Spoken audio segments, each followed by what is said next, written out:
Isang mapagpalang araw ng Wednesday, January 22, 2025 sa ating lahat kabayan.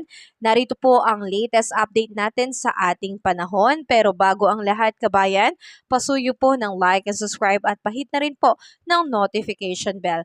Kabayan, narito po ang update sa ating panahon na kung saan ito pong northeast monsoon ay patuloy pong nakakaapekto ngayon sa may Luzon at ang shoreline naman po ay nakakaapekto ngayon sa may eastern section ng Visayas. So ngayon kabayan, atin itong iisa-isahin. Dahil nga sa epekto kabayan nitong northeast monsoon, apektado ngayong araw ng Wednesday ang area po ng Cagayan Valley, Aurora at Quezon. Kaya asahan natin ang maulap na kalangitan na meron lamang pong may hinang pag-ambon. At apektado rin po ng hanging amihan, ito pong Metro Manila at ilang natitirang bahagi ng Luzon. Kaya asahan po natin kabayan, sa umaga hanggang tanghali maaliwalas o fair weather po ang ating panahon. Pero pagdating sa hapon, posibleng magkaroon po ng partly cloudy to cloudy skies with isolated light rains pa rin kabayan. Kaya wala po itong significant impact. Samantalang dahil nga sa epekto nitong shoreline, apektado ngayon ang Bicol Region, Northern Samar, and Eastern Samar.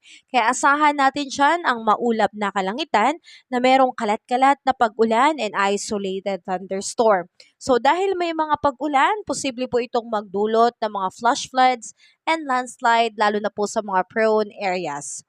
At ngayon kabayan, apektado naman po nitong easterlies ang area po ng Leyte, Southern Leyte, Dinagat Island, Surigao del Norte at Surigao del Sur. So apektado dyan kaya asahan po ang pagkakaroon po ng maulap na kalangitan na meron din pong kalat-kalat na pag-ulan and thunderstorm. Ganon din kabayan dahil may mga kalat-kalat na pag-ulan and thunderstorm, posible po itong magbunsod ng mga biglaang pagbaha and landslide lalo na po sa mga prone areas natin. At ngayon, dako naman po tayo sa ating air temperature.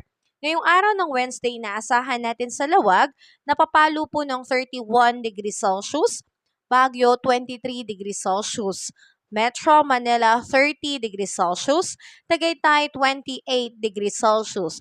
At sa may Tugigaraw na maulan pa rin ay 29 degrees Celsius, ulanin din po ang Legazpi 30 degrees Celsius. At pagdating naman po sa may Klein Island or Puerto Princesa, aabot naman po ng 32 degrees Celsius, Iloilo 32 degrees Celsius, Cebu 32 degrees Celsius, Tacloban 31 degrees Celsius at sa Zamboanga po ay 34 degrees Celsius. So kabayan, yan po yung inaasahan natin na mga air temperature ngayong araw na ito sa iba't ibang bahagi ng ating bansa. Pero kabayan, asahan po natin na malaking bahagi nga po ng ating bansa ang siyang makakaranas po ng maaliwalas o magandang panahon ngayong araw ng Wednesday. At pagdating naman po sa ating mga baybayin, kabayan, good news dahil wala po tayong nakataas na anumang gale warning signals sa iba't ibang bahagi o baybayin ng ating bansa. Kaya ito po ay good news po lalo na po sa ating mga kapatid na mangingisda dahil malaya at ligtas po silang makakapalaot. So gawin na po natin ito kabayan at lubos-lubusin na po natin dahil maganda pa po ang ating panahon.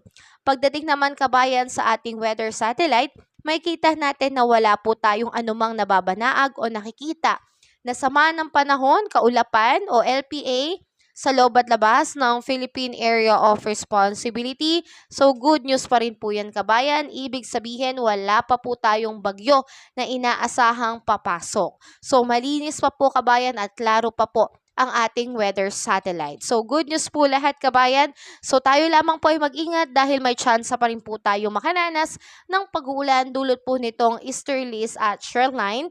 So, yan po yung ating pakaantabayanan kabayan. So, para sa mga susunod na update kabayan, makikisuyo ulit ako ng like and subscribe at pahit na rin po ng notification bell. Ingat kabayan!